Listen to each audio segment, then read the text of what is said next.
it's like, I don't know if you're going to get this or not, but I'm just going to say it anyway. There's a great story about Winston Churchill. I think it was around the time of the Geneva Convention. He was asked to speak, about the war, and he said, how long would you like me to speak for? And the person trying to arrange the sessions was confused. I don't understand. What do you mean? How long do you want me to speak for? And he says, well, my good man, if you'd like me to speak for an hour, I will need, some period of time to prepare. And he said, but if you'd like me to speak for 2 hours, I'll only need, a day to prepare. But he said, oh, my good man, if you'd like me to speak all night, I'm ready to go right now.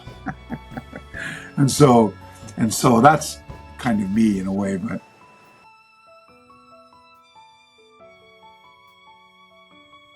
So what we didn't know, and I'm going to tell you this about Tatemae and Honnei now. Tatemae is this facade of acting a particular way. And the opposite of that is what they call Honnei, which means the truth. The two truths theory. Yeah. For example, in Japan, when you say here's one of my business cards. So if you give a business card to somebody, you have to you give it to them. You have your thumbs across it, like this, like you hold it like this, and you go, see what I'm saying? And you bow and you give the card like this, and then the person on the side that they have their business card too, and they take it and they give the yours back, and then in a second they switch it around and they look at it, and there's a few interesting things says on a card. Usually people who own business cards have some position, and they're usually university graduates, and often it'll say that the university they graduated from, or because of this, they say that hierarchical positions are not here anymore. That's not true. They are alive and well here in this highly discriminatory culture. And you might say something on the card like, kaicho, or means president, or bucho, manager, or something like that. And then, of course, when they see that, they go, he's from Harvard, And so, and the way that you might eat with chopsticks, there's a certain way. And the way that I speak to you, and the way that you speak to me, the way I might speak to my senior, or the way I speak to a dohai or a kohai. So these things in Japanese culture are called shikata. And shikata are the way everything is done. The way you eat, the way you talk, the way you address people, the way you dress, and the way you act in culture. And so, for example, when foreign people come here, they might not know anybody, but they will invariably walk away going, wow, he's so nice.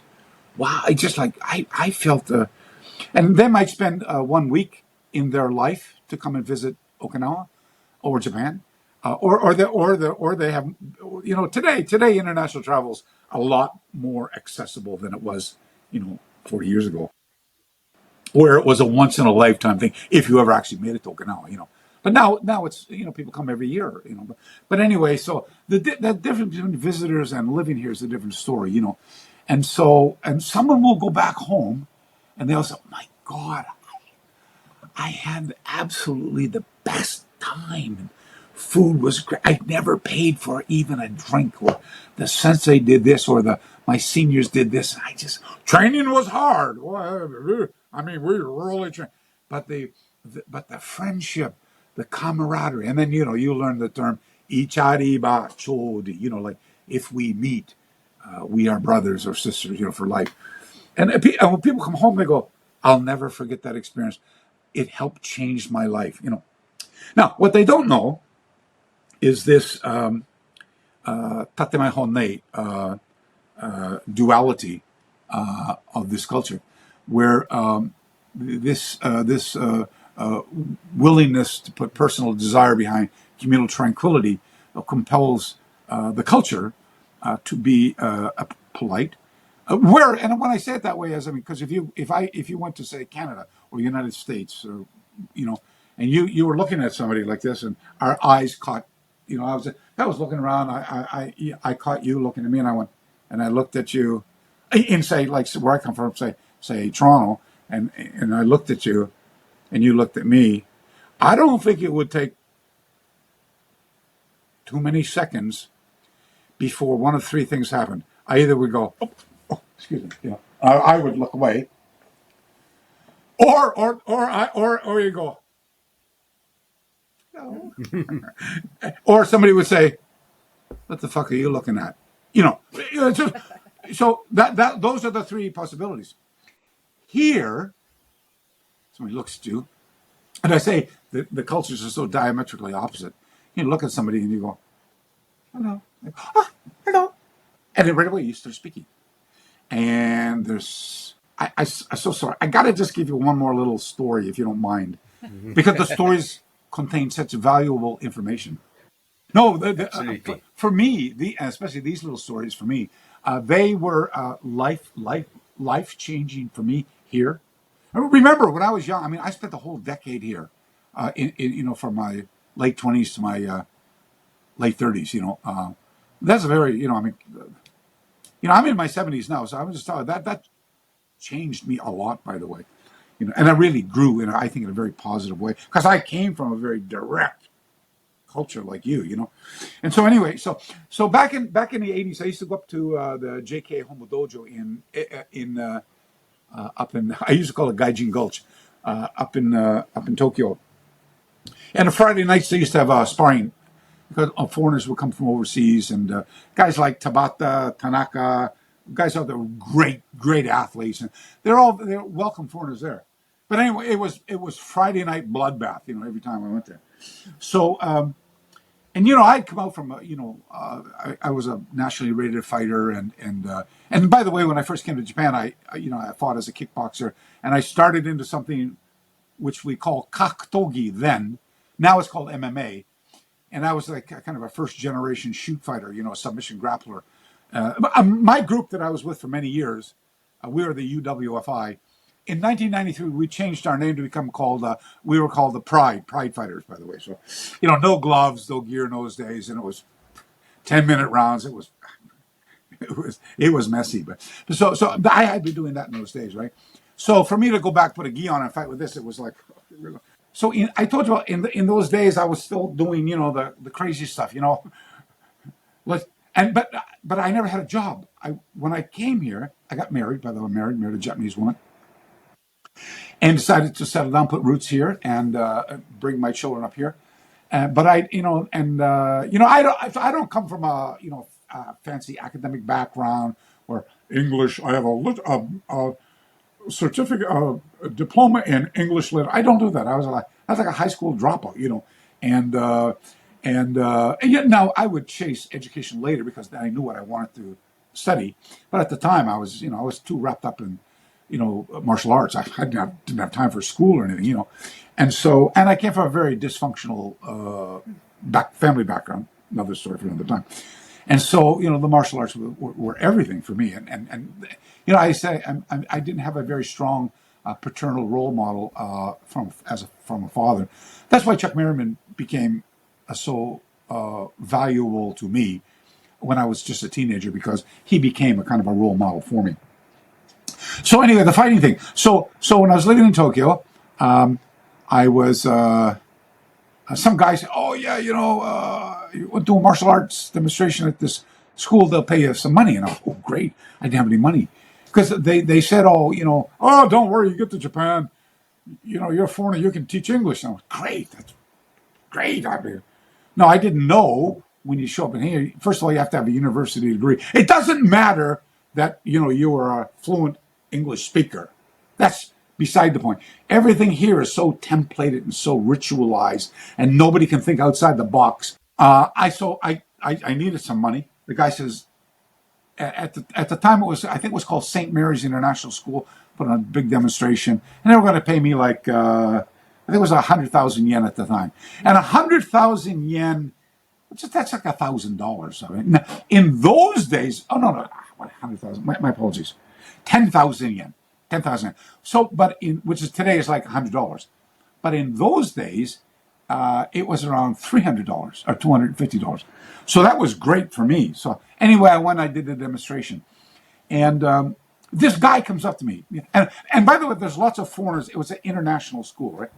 And so the guy says, by the way, the second reason I took the demonstration was because they might hire me as an English teacher, Anyway, that was not the case. But they gave me the money. And this guy walks up to me, and he walked like he had a limp, and he was maybe in his late 30s, early 40s at the time. Anyway, his name was Gene Pelk. And I didn't know who he was, but he says to me, he goes, wow, he said, you're really good. He said, do you like fighting? And I went, yeah, you're speaking my language. I love to fight. He goes, oh, so we're looking for fighters this weekend. I said, I retired. I've been fighting. I've been fighting for more than a year. I have to train. He goes, oh no. He said, you fight against the Japanese, and it's kind of like it's different. It's not so much like karate, and they love for it. And I was going, nah, I don't think it's a good idea, And he goes, it pays money, and I went, how much? Yeah, and he said 300,000 yen, and I went, so 300,000 yen in the 80s. This is around 1987. He says was around it was almost around $4,000. It was like a lot of money, American. Maybe $3,800 American.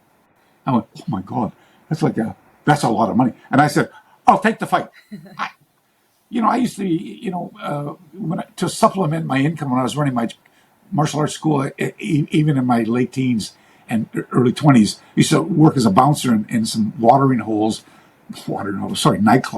back in the day that were, frequented by bikers and motorcycle clubs.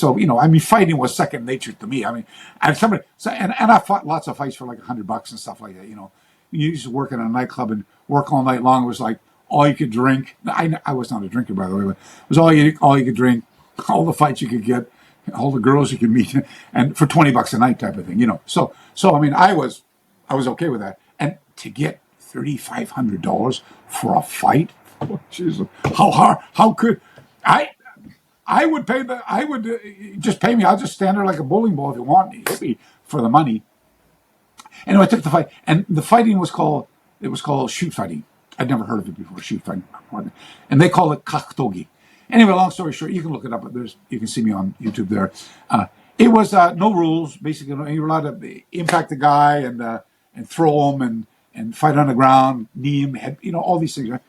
So anyway, I lost the fight, by the way, and I wasn't hurt or anything like that. I never had anybody kicking me in the legs before, and I fought in North American style rule. You had to kick above the waist. You had to kick 8 times in one round. All this type of stuff, so no boxing gloves. Stuff. It was all new for me. And anyway, the guy said, and I thought, okay, well, I got my money. That was the most important thing. And then the guy calls me back. Goes, oh, can you fight again next month? And I went, but I lost. They said, yeah, you lost, but they loved. I don't give up easily, by the way. And you got to put me out. I'm not. I'm not getting back. I'm not going home because I want the money, right? And he goes, but in Japan, I didn't know this.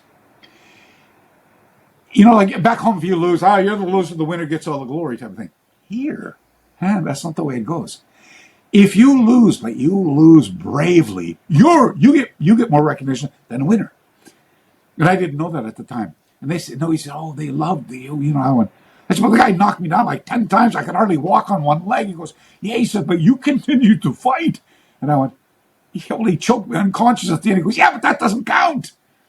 You fought. And I went, you didn't tap out. I said, what's tapping out? I didn't even know what to tap. I didn't know what it was. If I would have known, I would have tapped a million times, Anyway, so that was the beginning of me entry level. And our teacher at the time was a guy named Sayama Satoryu, who was known as the Tiger Mask here. And he started this revolution of bringing, I guess for the lack of a better description, Muay Thai with professional wrestling together, to to create this first style MMA. And but he was really quite known as a madman, and we didn't take long before we kind of and a group of us in the middle left. And from those guys who left, I guess like Maida Akira created his group called Rings. Another group was called Pankratz. Caesar Takeshi started a group. I liked his group because they used to wear boxing gloves and long leotard fancy pants, and very colorful. That was called shoot boxing. I tried a few of those as well, but you can't grapple with boxing gloves on, And I wrestled in high school, by the way, and so I like hands-on choking, grappling. And then, and by the way, this guy Gene Pelk, I would find out later, he was the vice president of Marvel comic books in Japan, and he was the partner to Stan Lee, who created Superman and Batman and all those stuff. Superman, and Gene was the guy who invented Spider-Man and Power Rangers and stuff like that. So he was like a popular guy here, and he'd had polio as a kid or something. That's why he walked with a limp. And but very influential person here, opened a lot of doors for me. So then I got this kind of a part-time job with this new group headed up by another one of the ex MMA guys named Takara Nobuhiko, and that group was called the UWFI, United. And we brought a lot of foreigners over, Gary Albright, Trevor Burbeck, Matthew Saad Muhammad, boxers, and Trevor Burbeck was the guy who retired Muhammad Ali, by the way. And we brought a lot of big names over. And so I was like the in-house foreign training partner, sparring partner, go-between, interpreter, for this group. And I stayed with them for several years over the course of many. We brought a lot of our guys to Victory for them to become familiar, because the Japanese are a little bit shy about foreigners in those days, And so by having me in house and me, and they use after a while, I was not a Henda gaijin, a strange foreigner. I became an otonashi, like a friendly foreign person. And I'm learning Japanese now, and I'm learning more about their culture. And so some of my friends who would come from Canada would come to the dojo, to the Shotokan dojo up in Ebisu, the Homu dojo, the Hoitsun dojo. And I would go up and meet them on Friday nights. And I got to know those guys pretty well up there. Anyway, I make it up the next day. Now, two of these guys I know they were from Sabine's in Winnipeg. They're strong fighters. But they're taking it easy. They're getting the shit beat. Sorry, they're getting beat up by these guys, right? And I'm saying to them, look, don't do that. Turn it up, man. Put it on them. They'll love it. Oh, I don't want to do that. Anyway, so now why I say that is because I separate three things. Learning is not the same as practicing, and practicing is not the same as training. Those are three different things, three different sets of outcome, three different sets of assessment criteria. Believe me. So learning, passive resistance, compliant partners.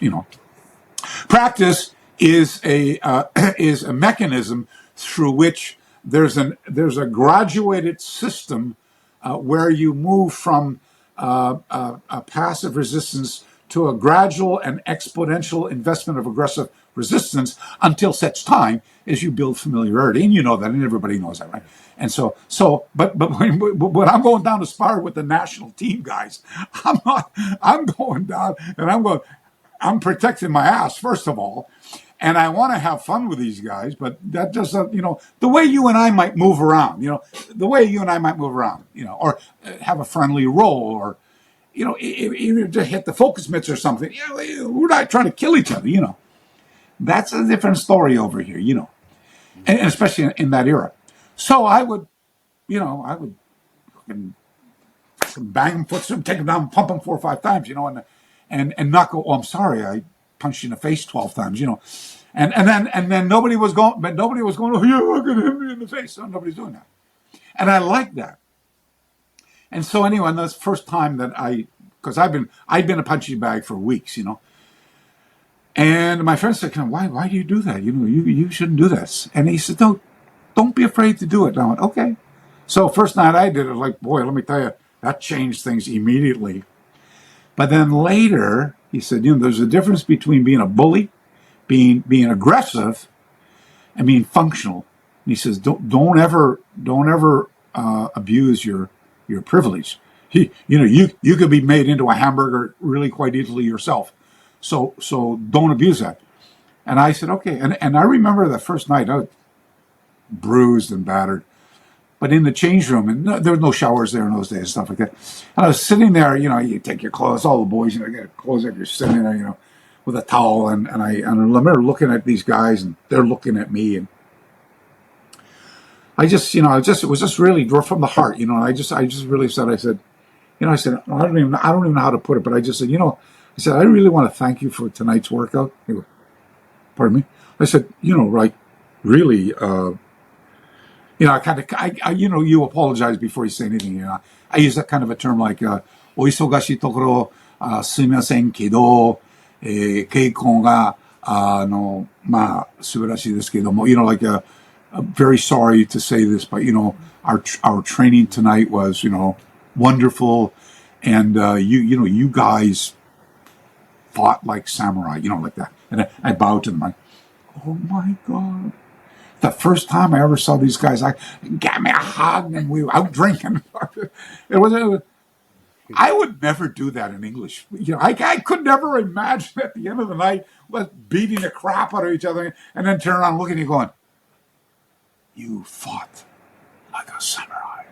You look at me and say, have you been drinking? What are you smoking? It's because we don't do that, And so I started to learn something about it. It's almost like it was old English style culture from 100 years ago, You said what you mean and you meant what you said. And you could say things that might be considered goofy or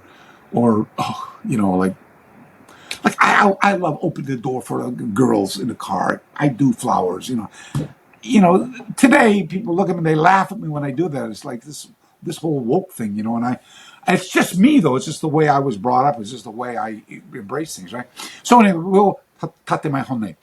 I discovered that tatemai was the picture. These are the way things are done in Japan. You do this way, this way, this way. I wish there was a book. I didn't read the book until later in the 80s, but there's a fantastic book written by, and there's a lot of great books, by the way, but this book is called Kata. And then the subtitle is called All You Need to Know About Doing Business with the Japanese, I Believe. And he wrote the book. And what it is it's in English. And it explains everything about tatemai honne, the facade that the Japanese wear. You might call it two faces or something like that. And the fact that you might never see it unless you're confronted with. I wish I'd have read that book long before. But anyway, so knowing that and being armed with this information, you go to the dojo. You're not there with the gi on expecting to get in.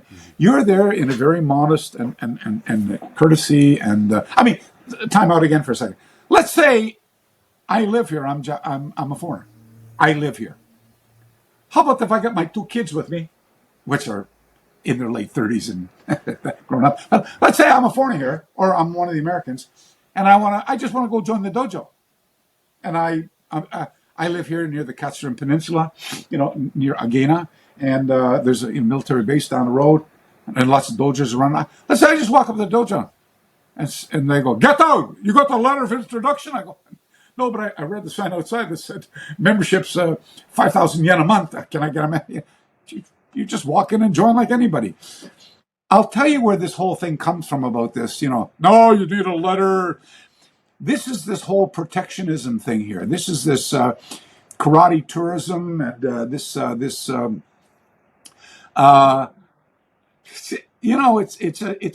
the struggle for control. It's our group's better than yours, and I know they love it. Oh, that's not true, isn't it? I'll tell you what. Go be a member of one school and then go over to another school wearing that crest. Walk into the dojo and see what happens. Or better still, I don't know.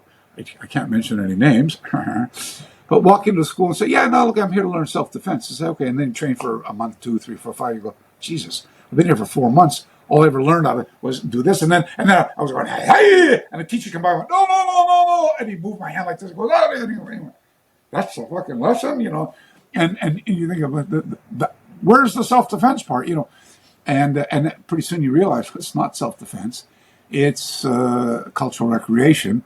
Well, my teacher, and I always love that, this is the way, I said, that's not the way it was done. You don't even know the way it was done. You're just teaching, you're just learning and teaching, you're just teaching because that's the way you were taught.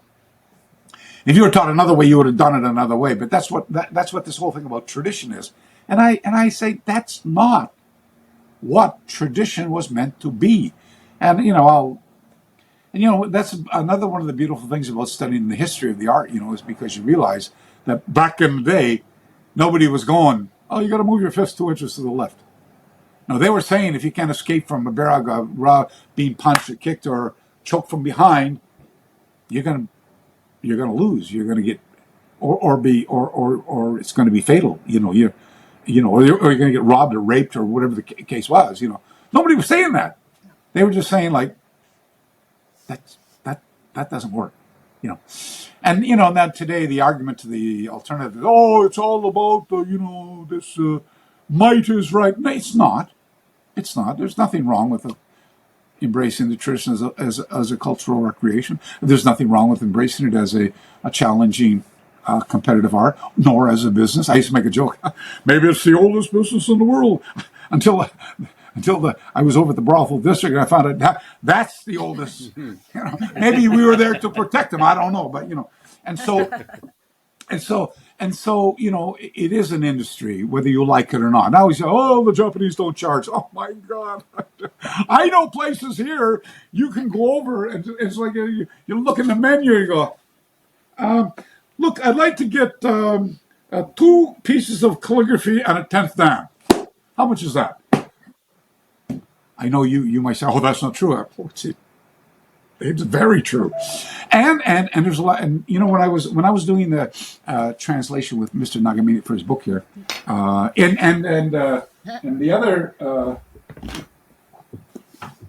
Sorry, I wrote a lot of books, but not that one.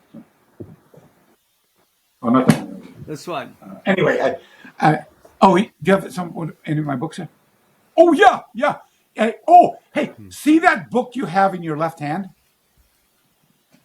Yeah, that one. Okay, so that's I actually happen to have that right here, by the way.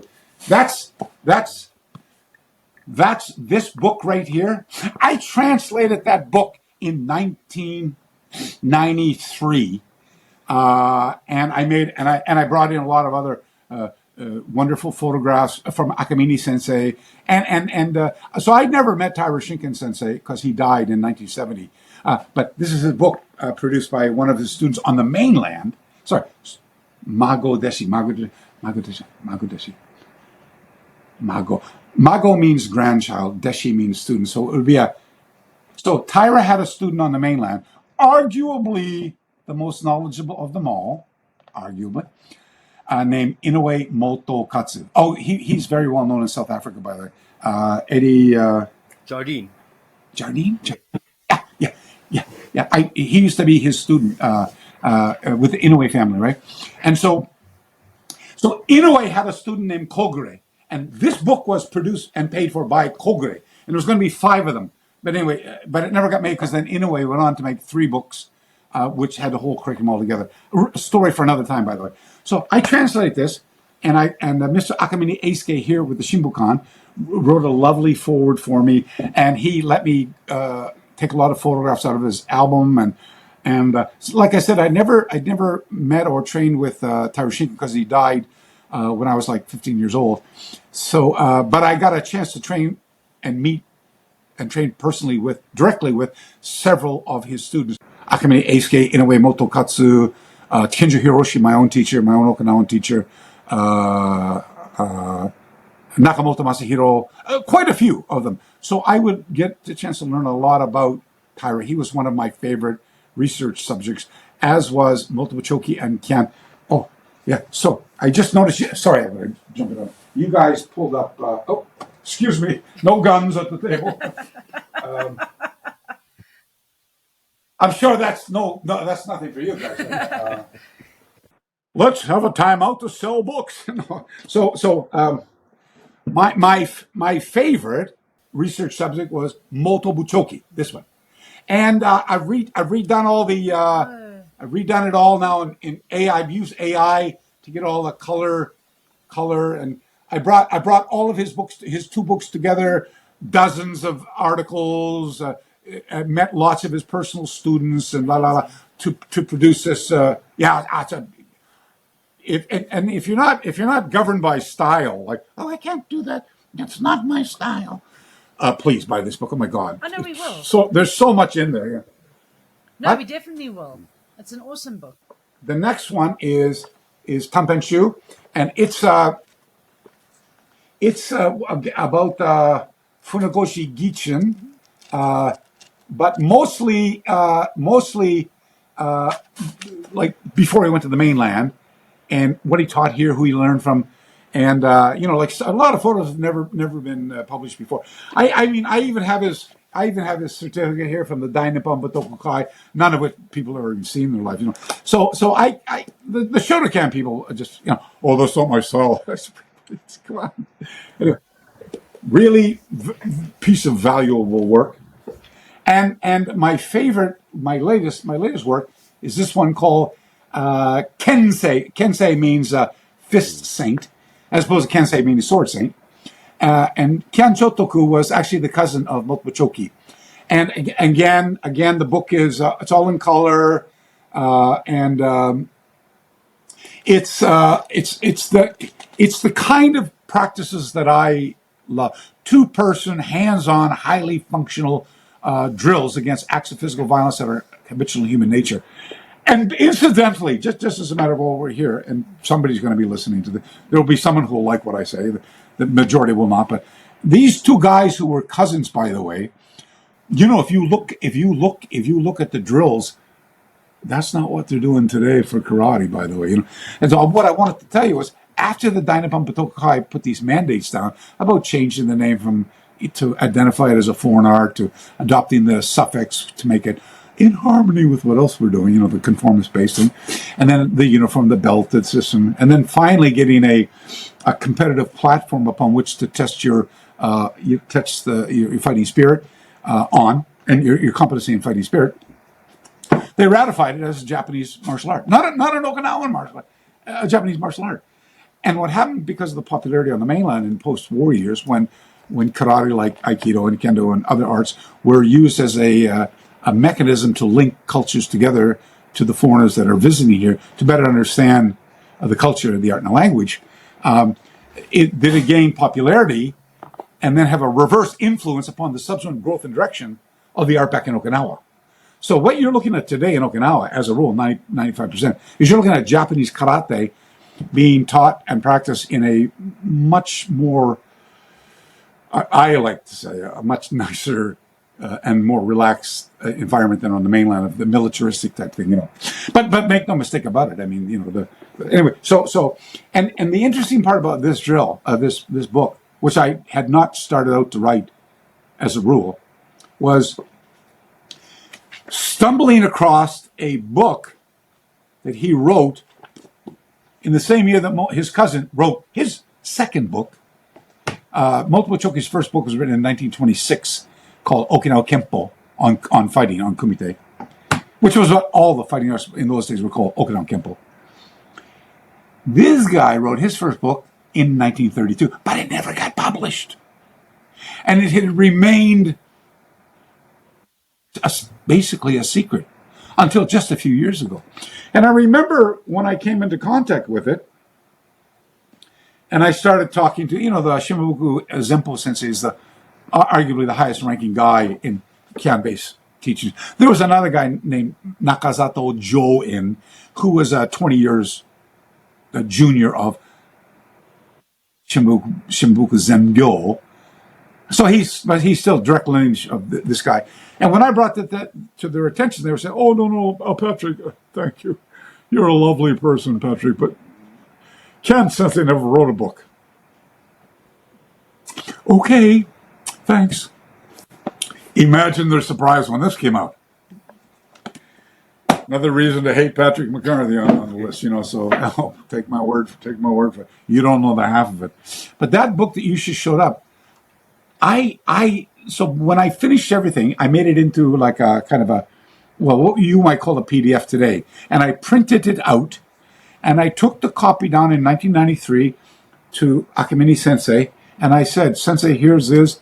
Does this meet with your approval? He said, yes. I got the forward from him. I got some nice kanji.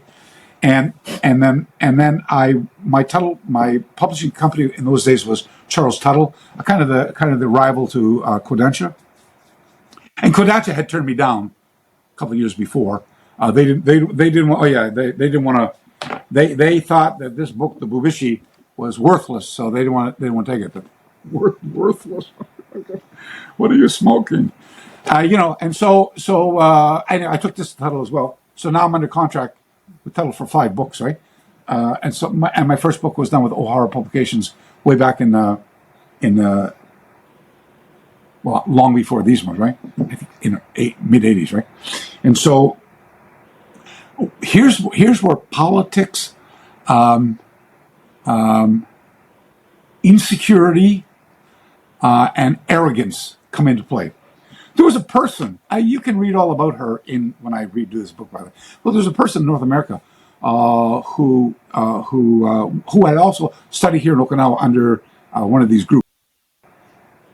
And she didn't like the fact that I was, I guess, friendly with the teacher, and she was running her own group, and she was like, what do you call a big fish in a little pond, and everything was, like, I don't know if have you met foreigners like this before? Watch, like, yes, I've been to Okinawa. I am the direct contact. If you want to go there, you have to come through me. It's not you need a letter of introduction, this type of thing, right? And then when you meet me, you see the way I am now. I'm not any different in the dojo. This is the way I am, by the way, And I just file it under transparency. And when I lecture, when I teach, and I've always been the same way. Ask anybody's right. He loves to tell stories, but the stories all have valuable essence and morals to them. That's the value of the message. I got that directly from Joseph Campbell, Hero with 1,000 Faces, and Bill Moyer's interviews. I mean, this is the same guy who brainstormed at Skywalker Ranch with the guy who created Star Wars. He's an anthropologist to come up with Darth Vader, the samurai. So I listened very carefully to these words, and I was down teaching some seminars for her father one time in a place called Covington, Kentucky. And people would say, "Oh, Sensei McCarthy, what's it like in Okinawa?" And I go, "Oh yeah, it's great. Just show up at the dojo, be polite, bring a small gift, say you're there to train. You will be welcome. Everybody will welcome you, no problem." And don't you? And I said, no. And then they would ask me, "And how about Akamine Sensei?" I said, "Oh my God!" And Akamine Sensei, I loved him. He was such a beautiful person. And I'm sorry, he typically exemplifies this wonderful Ichariba Chodi, Chimu Gukuru behavior mentality here in Okinawa. They're just so friendly and so easy to get along with, and that was the way he treated me. And I was never one of his students, but I learned quite a bit from him because one of my goals was to study, or meet, train, interview, get whatever I could from direct students of Taira Shinken. That was why I was there in the first place, And he was very helpful, as was Nakamoto Masahiro and other people here on the island who had trained with Taira Shinken. And he said, "Oh, look," and I said, and he knew that I had also trained with Inoue Motokatsu. And I said, "Yeah, I said, I'm not doing this for Inoue Motokatsu." And I said, "I would be deeply appreciative if I could get some support from you." He was very, very helpful. And, I remember he gave me, oops, sorry, it's kind of falling apart, a copy of this was the 7-year anniversary booklet they produced for Taira Shinken in his death. It's kind of falling apart now. AI technology. And by the way, I'm going to include this with the new volume 1 you've got. Oh, look at here it is here, redone by me with AI technology, and all in full color and all, everything is. So I got to look at it backwards, and then translated into English, and I've left it also a copy in Japanese. But he gave me that, and then Akamine Sensei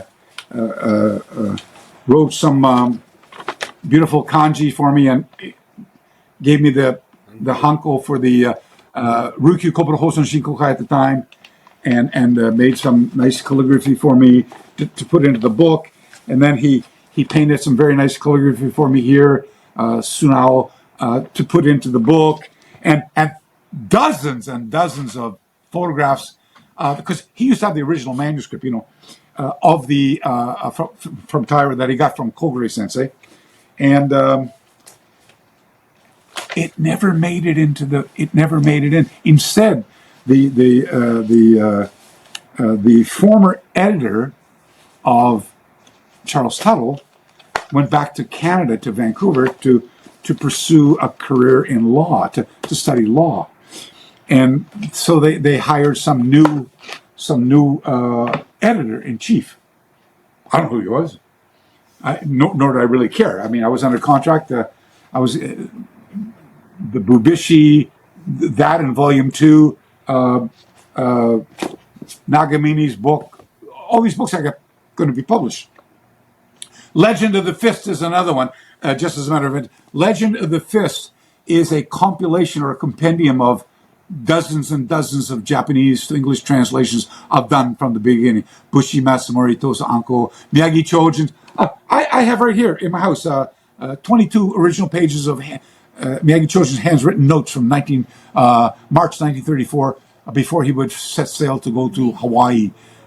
Anyway, those are all in here. And so I get this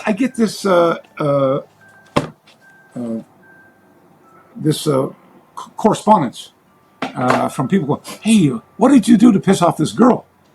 And I went, "You're my wife?" He goes, "No, this girl in the United States." And I went, "I don't know what you're talking about." He goes, "Oh yeah, well, this person is saying all these things about you, about this and this," and I went, "What?" So he goes, yeah, and they said that you stole this, and you stole these photographs, and they don't belong to you, and this guy did not support you. You wrote that on your own, and you have no permission to do this, and lots of other stuff. And I went, "What are you talking about?" And then I get this letter from, now it's email time. I get an email from my publication company. He said, welcome to, would you please help welcome the new editor-in-chief of the martial art book section of Charles Tuttle? And they said this guy's name. And I went, oh.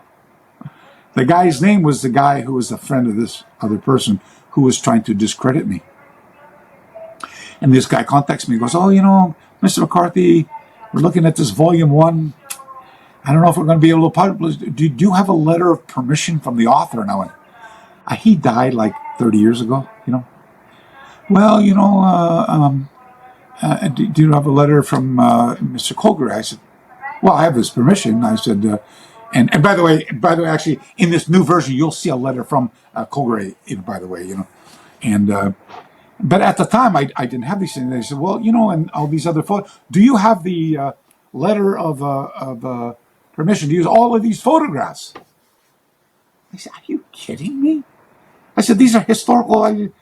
By the way, just a short few years later, they would all be up on the internet for free anyway. Wiki would have them up for free, And most of those all came from me, by the way.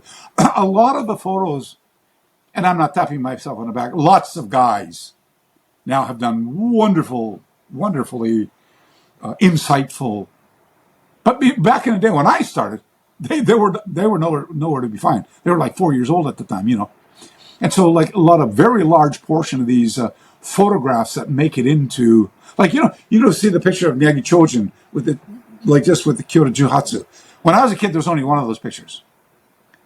And then there was another picture where you see it, where he's in this position, crossing arm with Kyoto Juhatsu. I introduced that picture. I got that picture from Kanzaki Shigekaza, who was a student at Kyoto Juhatsu, who created what they call To Onryu. And the one of him and Kyoto on the ground, doing the ground fighting thing. Those photos were taken when he was like 22 years old, which were supposed to be taken when he was 20 years old for what they call a seijin nohi, the coming of age photographs. when photographs were a big deal back in those days, you had to make an appointment, go to a studio, they set up the whole poof, all the type of thing. And a lot of these photos of Akimini Sensei and so on, they all made it into the Western world through the introduction of my research. Now, when I started my research group, let me try that. Let me look at the start. When I boldly set forth to unapologetically establish an independent group of like-minded people brought together by the pursuit of common goals, I was not liked a lot for doing that by the powers of be, because I was in many ways, just by being me, that was enough challenge to the status quo, And how dare you do that? Who the hell are you? You're not Japanese. You're not Okinawan. What do you know? And so, and it's funny, being here. When I'm outside that whole commercial veil of garbage, karate, I'll meet people here. I don't I live way out from Naha. I'll meet people. I bumped into a guy a couple of weeks ago at a Sunday morning flea market over here. And we were talking, and I said, "Oh, your name?" I said, "You have very interesting." He went, "Oh, you can read my name." I went, "Yeah, it's Agarie." And Agarie with names like Hiyagong, very, very unusual Okinawan names. Like, the top 5 names are like Miyagi, Higa, Shimabuku. These are classical Okinawan names, Nakamura. So. But these names I just said are very, very rare, and they only come from where I live in this district. And I said, and he goes, "Yeah, when I was a boy, my father used to teach me karate, so don't get too close to that." And I laughed, because he was like in his 80s, right? And I said, "Your father practiced karate?" He goes, "Oh, my father was very good at karate. He practiced karate when he was at the agricultural college." And I went, "Was his teacher Kyan Chotoku?" And he goes, "I never heard that name before." And I went, "Oh, just a minute, sorry. I'm speaking Japanese." "Was his teacher Tamingwa?" And he goes, "Oh, how do you know that?" And then I looked and I said, "Chaganju."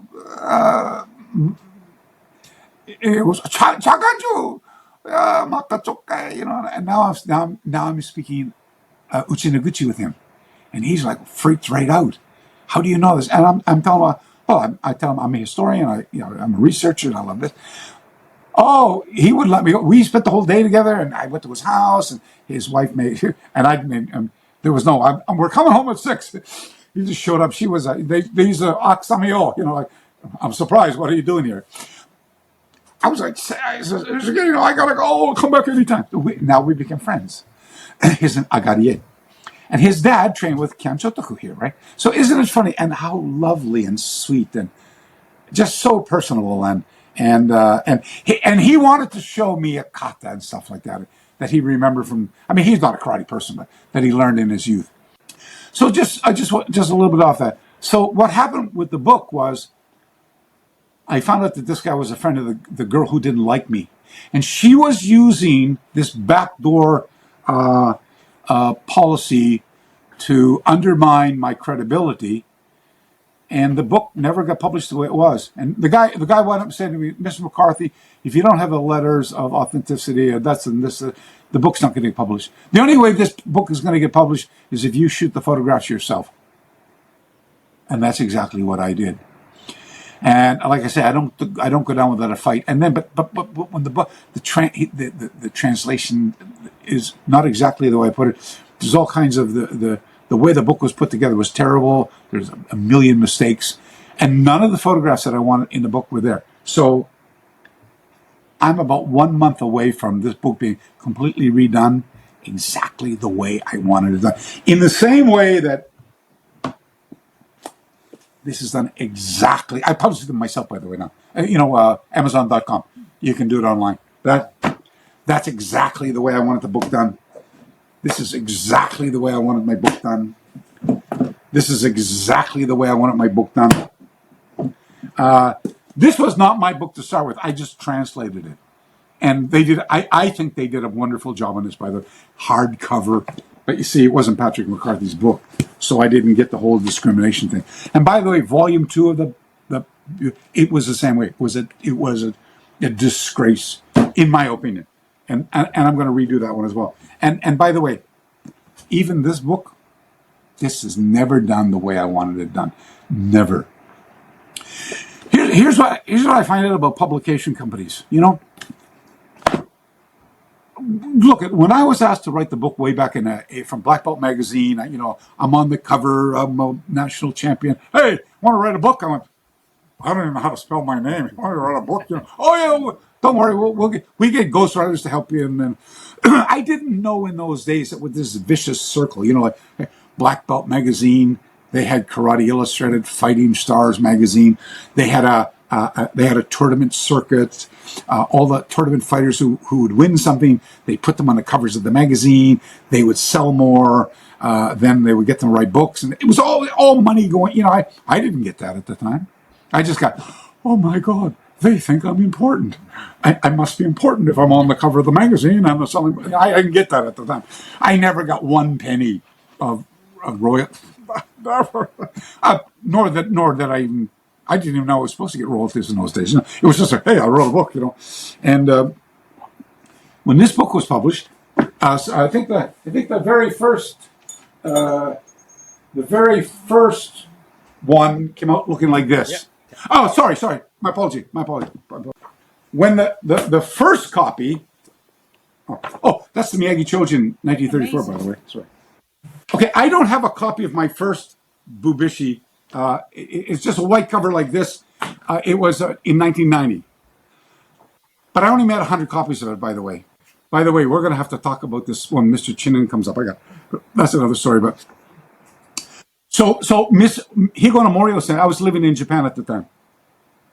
Higo Nomorio Sensei agreed to write the foreword for my first Bubishi, which he did. And then in 1991 at the IOGCAP World Championships here at the Ginowan Sports Center, I was there selling copies and, as a special guest of his. And then I went with issue number 2. And this is also, issue 2 is also 1990, number 2. And I made 500 copies of this one. And then it went like hotcakes. And then I look, it got expanded. Then I went to issue 3 and 4. I produced this one 2 times, made 1,000 copies each time. They went like hotcakes as well. And sorry, I had it upside down. Busy. At this point in time, I submitted the manuscript to Kodansha International. Kodansha. They turned me down. They said the book was of no value. And it wouldn't be. I was a little disappointed by that, by the way. That's maybe an understatement about being disappointed. But my feelings were hurt. I love what I do, and somebody not liking that or appreciating it. I don't write books about me. I write books about historical phenomena and the words of the masters echoed through the hallway of a translated skill, and. So I don't understand, why wouldn't you understand and value the history, So anyway, they didn't do it. And then I get this British guy, some British guy wrote to me, and he goes, it's very, very kind of a condescending. He goes, we want to look at your Bubishi and look at. I don't think the more sophisticated European culture would buy that. But the Americans will buy anything. So I'm making you an offer. I'll translate. I'll produce your book, and we'll give you 10% or 5 or 10%. And I took the letter. I was so angry. How you'll give me 5%? I did everything. You're going to publish it and just get the money, right? So he goes. So I wrote. I was so angry with this guy. And all this guy used to write, he had a little kind of a newspaper he used to write. And I wrote on the back of it, I'm not going to say what I said, but it starts with an F, and it was a 2-letter word. And I wrote it in big felt pen on the back of his letter, put it back in, and I sent it back to him. Well, I never heard from that guy again until I did. Oh yeah, yeah. His name was David Chambers, and he owned some big famous bookstore and traditional karate magazine later and stuff like that. He became I would say probably one of my most feared enemies. Because of him, lots of doors of opportunity were closed to me because of him. He didn't like being told straight up. And many years later, I had to sick my lawyer on him for this type of, liable and slanderous type of comments. But again, room for another story. So Tuttle picked up my Bubishi. I was very happy about that. I was really happy. And I remember I was in Hong Kong when the book was released, by the way, and I was like, so I can't wait to get home to see the book, And I was so proud of the moment. But the book had so much taken out of it. And now I started this argument process back and forth. Oh, well, Sensei McCarthy, this and this and this. And so what happened? And then I discovered what publication companies do. And it goes like this. Oh gosh, Mr. McCarthy. Well, your book's been on the market now for a couple of years. We should do a revision. So why don't you give us a little bit more? We'll add it to it, and maybe another forward or two, and la la la. We'll charge more money and get another price. We'll give it another name. The Bubishi, the Bible of Karate. The Bubishi, the combat manual of this. The Bubishi. And I was saying, no, Miyagi Chojin referred to it as his Bible. That's what I wanted it to stay with. There was like 150 images that never went into the Bubishi in the first place. But every couple, 3 years, because it became one of the best-selling books. I think just with the forewords, I could probably write a whole book just in the amount of forwards I've got in here, and all this other stuff that has got nothing to do with the Bubishi. But that became a big sales point. So, can you imagine, my very first time I ever came into contact with the Bubishi was in 1974 in Toronto's Chinatown in a little bookstore for $2.50. And I couldn't read any Chinese in those days, and I was studying Kung Fu, by the way, at the time. But for $2.50, I could buy this Taiwan pirate copy of Mabuni Kenwa's 1934 study of Seipai Kata, right? And in the back half of the book was the Bubishi. Now, why I tell you this, for several reasons, it's going to kill two birds with one stone. Because when we come back and talk about Tero Chinen, I'm going to tell you about a story. He and I became pretty good friends, by the way. And although I would certainly happily say he was one of my teachers, because I learned so much from him. I'm not sure he would agree with that anymore, especially, he passed away now. But Mr. Chinen was a very strict guy. He had a very, very, very strict set of rules that he lived by. My first book here, this first book I ever written, the kanji on the book was written by Chero Sensei, wrote that for me. That's his handwriting, by the way. Can you imagine, after coming into contact with it for the very first time in 1974, I would not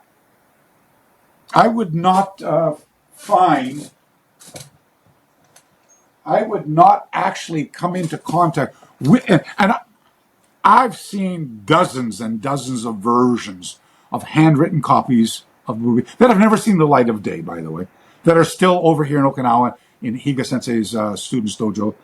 But thanks to Izumigawa Kanki and then his student Ishikawa Susui on the mainland, they started redoing the book, and Otsuka Tadahiko from the Goju Kensha started making that a tradition when he translated it into Japanese. And then Tokushige Iken over here at the Gohakai created it, and Hokama Tetsuhiro and people like this. But this is the original photographs, which are clearly seen in. This is Mabuni Kenwa's 19, but this is the original, by the way. This is not the pirate copy. Mabuni Kenwa's study of Seipai Kata, and in the back, you can clearly see that those are. Oh, sorry. Those are these guys. Sorry, different pictures, but these are the same guys, just in black and white. These are the original here. And way back in 2000 and I think 2013, I started corresponding with a guy in Taiwan who was in an auction battle to get the original copy of the Bubishi. And what they were asking for was, for me, it was too much money. But anyway, his name was Liu. And anyway, he purchased the book. And then within about 3 years of that, he'd got a guy who was living in Taiwan and his wife to help them with a translation of the book. And then ultimately it would be produced into this book. Now, I was very grateful to him. I mean, he mentioned my name like maybe 50 times in the book about my research and how my understanding of the book was, the leading version and it should be bought. But my illustrations are not the original. They're copies of the original. And in the other books I showed you, I had many other copies that I've published over the years. So anyway, he invites me to Taiwan. He says, please. He owns what they call Lion Books. It's a bookstore in Taipei. And please go there if you go. He's a lovely person. His name is Liu Kang Yi. And he's also the director of the Taiwan Martial Arts Research Center as well. And he had a remarkable collection of first generation or first issue martial art books written by hand, including the Bubishi. And let me tell you, that was a moment for me. That was a moment. I'm going to come back to the going to the dojo, but I just want to jump over to the Taro Chinen thing for a moment because